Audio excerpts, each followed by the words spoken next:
e depois qual é a funcionalidade. Isto chama-se a previsão da estrutura terciária de proteínas, e aqui há também muito trabalho que é feito aqui no técnico e em todo o mundo para perceber como é que estas proteínas funcionam e aplicam-se técnicas de aprendizagem automática a problemas destes. Finalmente, até agora é percebermos coisas relativamente pequenas. Quando queremos perceber coisas mais complexas, tende a haver uma hierarquia de abstração, pensamos em componentes, em módulos, em sistemas. Um componente é uma proteína, por exemplo, e existem vários sítios, vários repositórios de componentes. Um sistema é uma interligação de proteínas, que depois poderá ter um certo comportamento, neste caso é um inversor, aqueles vocês em computadores, a arquitetura vão aprender o que é que são estes sistemas digitais, e os inversores, por exemplo, podem ser ligados de maneira a dar um oscilador. Portanto, da mesma maneira que se projetam sistemas digitais, sistemas informáticos, projetam-se agora sistemas biológicos, só que cada um destes módulos é um sistema biológico, que é constituído por um conjunto de genes, um conjunto de proteínas, etc. Existem, por exemplo, naquele repositório centenas e centenas de partes, de módulos, de componentes. O sistema final são células, mas o projeto destes sistemas é feito em computador. Quer dizer, de antes não era, isto era coisa antiga, as pessoas passavam meses, anos no laboratório. Neste momento temos ferramentas informáticas que permitem, na prática, simular, ou começamos a ter, permitem simular tudo isto em computador e depois, no fim, a compilação, não é? A compilação do sistema, em vez de ser para código, para a máquina, é para DNA, é inserido numa célula e, portanto, o resultado final da compilação do sistema é um organismo vivo. Okay? Isto chama-se biologia sintética e, neste momento, é uma das áreas mais interessantes na área da biologia, é como criar novos organismos que façam coisas interessantes. Entre as coisas interessantes está, por exemplo, a criação de energia, a criação de petróleo diretamente através da luz solar. Não é? Coisa que dentro de 10 ou 15 anos podemos ter tanques onde estão células que recebem a luz solar e produzem petróleo ou uma coisa parecida. Que não existem na natureza, foram projetados, foram criados.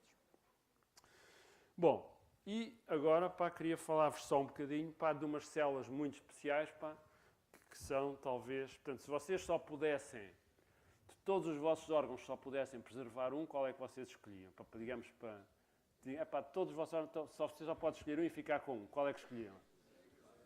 O cérebro. É uma boa escolha, não é? Porque o cérebro tem a nossa personalidade, tem a nossa história, tem as nossas memórias. Não é? Vocês podem pensar, também há outros órgãos que eu também não gostava de... Mas o cérebro é que é meio importante, não é? Porque é o único órgão do qual, se houver uma transfusão, nós queremos ser o dador do cérebro, não queremos ser o receptor. Portanto, dos outros órgãos todos queremos ser o receptor, não é? Fígado, rins, etc. Não nos importamos de ser receptor. Agora, ser receptor do cérebro é aquela operação que de facto não tem. O cérebro é constituído, a parte operacional, por neurónios. Deixem-me passar aqui. Deixem-me dar-vos algumas ideias o que é um cérebro humano. O cérebro humano tem mais ou menos 10 elevado a 11 neurónios, portanto 100 milhares de milhões de neurónios. Cada um deles tem entre centenas e milhares de sinapses. As sinapses são as ligações entre neurónios, portanto podem pensar que uma sinapse é mais ou menos o equivalente a um transistor, do ponto de vista que liga um neurónio ao outro. E portanto o número é entre 100 mil milhões de sinapses e funciona com tempos da ordem dos milissegundos. É giro comparar, por exemplo, com o Intel, um Core i7, um dos últimos processadores, que tem cerca de 1000 milhões de transistores, portanto é um bocadinho mais simples, mas a conversão funciona em nanosegundos. Se vocês fizerem as contas, vão ver que um Intel i7 faz mais ou menos as mesmas contas que um cérebro humano por segundo, porque é muito mais rápido. Ele é mais simples, mas é mais rápido. Esta comparação é interessante, porque significa que se eu souber qual é o programa que eu posso correr num processador daqueles, eu consigo simular um cérebro humano em tempo real. Okay? E como vocês se lembram do Turing, se eu conseguir simular um cérebro humano com todos os inputs e outputs, é porque é inteligente, não é? Tem de reconhecer. Aliás, há aquela pergunta que é o primeiro programa, há um prémio de $1 milhão para o primeiro sistema que passar o teste de Turing. E a pergunta é, $1 milhão deve ir para o programador do sistema ou deve ir para o programa? Não é? Há muita gente que diz que deve ir para o programa. Se ele passa o teste de Turing, porque é um sistema inteligente e, portanto, gostaria de usar $1 milhão. Portanto, um processador daqueles um processador daqueles devidamente programado, pá, provavelmente poderia simular o cérebro humano. Pá, se não for aquele da próxima geração, ou são 10 daqueles, isso é relativamente irrelevante. Portanto, significa que nós neste momento temos poder computacional para simular um cérebro humano e perceber um cérebro humano. E é exatamente isso, pá, que se está a tentar fazer. Já agora, em 2015, pá, vai haver 10 elevado a 21 transistores no mundo inteiro e 10 elevado a 25 sinapses, portanto, na população para toda do mundo. E, portanto, estamos a aproximar-nos, pá, como o número de cima, o número de baixo provavelmente não cresce, o número de cima está a crescer muito rapidamente, mais tarde ou mais cedo, pá, vai haver mais poder computacional nos computadores do que na raça humana. O objetivo, pá, e há neste momento uma série de objetivos, pá, é fazer a engenharia inversa do cérebro humano, porque é naquela percepção dos sistemas que eu referi, pá, temos a ambição de perceber como é que funciona o cérebro, modelar e simular o cérebro humano. Pá, eu não vos sei dizer se é uma tarefa para os próximos 50, 500 ou 5.000 anos, seguramente muitas coisas vão acontecer. Seguramente muitas coisas vão acontecer durante esse período. E deixem-me explicar porque é que eu acho que vão acontecer muitas coisas nestes 50 anos. Isto que está aqui é uma curva do número de transistores que existia no mundo como função dos anos. E estão a ver, pá, que se nota ali um crescimento muito rápido, aparentemente no final da década de 90. Okay? Se eu prolongar esta curva até 2010, é exatamente a mesma curva, é o número de transistores, só que agora prolonguei, agora vocês veem que o crescimento muito rápido está mais ou menos agora, não é? No final desta década. Mas se eu fizer a extrapolação para mais 10 anos, exatamente a mesma curva, o crescimento muito rápido parece estar de facto perto de 2020 e a extrapolação para 2030 indica isto. Isto é uma característica das curvas exponenciais. Numa curva exponencial parece sempre que a gente está para num sítio onde estão a acontecer mais coisas. Okay? Mas daqui a 10 anos vai ser, pá, muito pior. Portanto, as coisas vão ser ainda mais rápidas. Portanto, vocês são novos, pá, e não sentem isto como aqui um dos meus colegas mais da minha idade, que as coisas mudam muito rapidamente agora, pá, que nós durante anos trabalhávamos em coisas que eram relativamente estáveis, pá, e agora em 5 anos, quantos anos tem o Facebook? Tem, pá, 5 anos, neste momento é uma coisa fundamental. A internet, pá, tem 15 anos, ainda não tem 15 anos. Então, as coisas acontecem muito rapidamente. Mas se a gente acha que as coisas acontecem muito rapidamente agora, ainda vão acontecer mais rapidamente no passado. O que quer dizer que todas as mudanças tecnológicas que aconteceram nos últimos 20 anos vão ser irrisórias comparado com as mudanças tecnológicas dos próximos 20 anos. Pensem bem nisto, pá, porque vocês vão ter 50 ou 60 anos da vossa vida ativa com que gerir, pá, tecnologia. Okay? É interessante, por exemplo, ver, pá, que a evolução do número de transistores é exponencial, aquilo que está ali é uma curva logarítmica do número de transistores, e as bases, pá, que são sequenciadas de DNA ainda está a crescer mais rapidamente do que o número de transistores. Ou seja, a lei de Moore, se as tecnologias de sequenciação seguissem a lei de Moore, era aquela linha branca. Aquilo é o custo por base. E, de facto, pá, seguiram a lei de Moore mais ou menos ali até alguns uns anos atrás, e de repente, pá, aceleraram para além da lei de Moore. Portanto, as tecnologias da biologia estão a avançar ainda mais rapidamente do que as tecnologias dos transistores, que obviamente são responsáveis pelo crescimento, pá, exponencial da tecnologia. Existem, pá, uma série de projetos que têm a ambição de perceber e simular o cérebro humano. Estes são algumas imagens do projeto chamado Connectome, que tem como objetivo determinar como é que estão ligadas todas as regiões do cérebro através de técnicas, um conjunto de técnicas, entre as quais a MRI. Portanto, isto gera, pá, quantidades colossais de dados que são guardados em bases de dados, depois são analisadas por programas para obter estas ligações, estas interligações que estão ali. Eu já venho aqui se tiver tempo. Tá bem.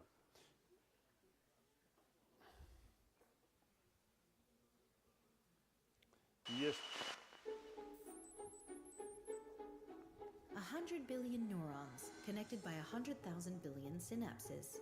The human brain is the most complex machine we know of, and the most mysterious one.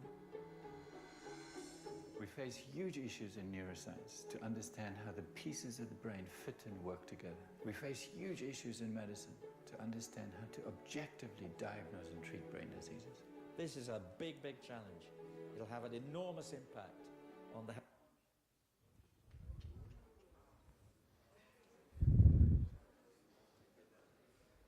enquanto o gajo recupera. Portanto, este projeto é um projeto em que Portugal também participa, é um projeto financiado pela Comissão Europeia, no valor de 1.000 milhões de euros. Tem como objetivo, em 10 anos, criar modelos do cérebro humano. Estes modelos vão ser criados usando técnicas principalmente machine learning e de aprendizagem. Health Portanto, of the aged. European researchers propose a radically new approach to study the human mind. Their idea is simple: to simulate a complete human brain in a supercomputer.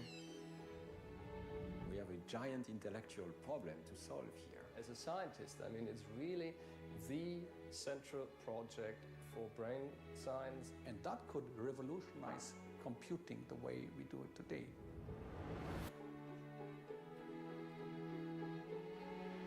The hu- Portanto, a ideia deste projeto, como eu estava a dizer, é criar estes modelos. Estes modelos são criados com a junção de duas tecnologias de imagiologia que permitem ver a atividade do cérebro em grande detalhe e depois tecnologias de informática, de machine learning em particular, que vão recompor as estruturas do cérebro a partir desses dados. Portanto, dá uma maneira de fazer a engenharia inversa do cérebro humano.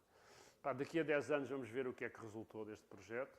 Há instituições portuguesas a participar, nós também esperamos vir a participar através do técnico obviamente não é em 10 anos que se vão atingir os objetivos do modelo completo do cérebro, mas vai-se avançar muito, e seguramente em 50 anos vai haver grandes desafios.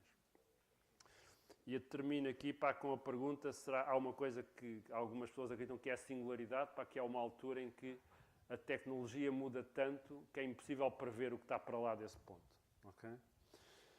Por exemplo, em que os cérebros humanos sejam substituídos por circuitos integrados, que são mais robustos, onde seja possível fazer o backup no cérebro humano. Há uma série de livros de ficção, mas também livros de não ficção que advogam isso. Não sabemos se é verdade ou não, se não sabemos se é verdade, se vai ser verdade nos próximos 100 anos, nos próximos 1000 anos, mas é muito pouco provável que daqui a 10 mil anos a sociedade seja vagamente parecida com aquilo que nós temos agora. Termino com a passagem para o Alexandre, que todos estes dados precisam dos informáticos. Porquê? Porque o conjunto de dados, o volume de dados que neste momento nós num dia só guardamos mais dados do que foram guardados pela humanidade até ao ano 2000. Portanto, em cada dia geramos mais dados do que foram guardados e gerados pela humanidade até o ano 2000.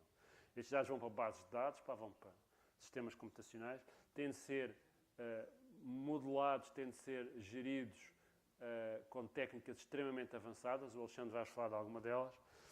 E, portanto, isto chama-se agora, costuma chamar-se Big Data. Temos Big Data em genética, temos Big Data no estudo do cérebro, temos Big Data em física, com, por exemplo, os dados do CERN, temos Big Data na web, não é? Com os dados da Google, os dados da Yahoo. Portanto, há um conjunto de áreas para onde temos Big Data.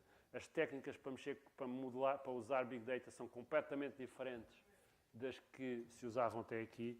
É isso que o Alexandre vos vai falar um bocadinho. Está bem? Bom, para fazer um break, alguém quer fazer alguma pergunta? Diz. Eu tenho uma. Diz. Relativamente, eu já venho da área de ciências farmacêuticas e havia lá uma coisa que estava a ter grande espaço ultimamente, que é a farmacogenómica. Sim. Estão a adequar genes. Sim. É parte daquele processo de perceber. A minha questão é, pegamos no algoritmo, como é que conseguimos adaptar um algoritmo que em princípio será estável a uma determinada função mecânica à quantidade de seres humanos que temos? Porque todos temos uma certa variação genética. A variação é muito grande, mas nós somos muito parecidos globalmente e somos muito parecidos com a batata, por exemplo. Portanto, se tu perceberes bem como é que funcionam as batatas, também percebes bem como é que funcionam os seres humanos. Em alguns aspectos. Porquê? Porque os mecanismos biológicos e químicos são muito parecidos em todos os eucariotas. Não quer dizer que são iguais, obviamente não são, mas são muito parecidos. E o que nós não percebemos são a maior parte dos mecanismos básicos. Portanto, se nós conseguimos perceber e ter bons modelos para as moléculas, para as proteínas, a probabilidade para depois conseguirmos adaptar isso a seres humanos é grande. A variação entre seres humanos que estás a referir vem da variação do genoma. Mas se nós tivermos bons modelos para o genoma e para as proteínas que são geradas do genoma, com certeza depois conseguimos gerar a medicação personalizada que é precisa e que é muito importante para a farmacogenómica. Mais alguma pergunta?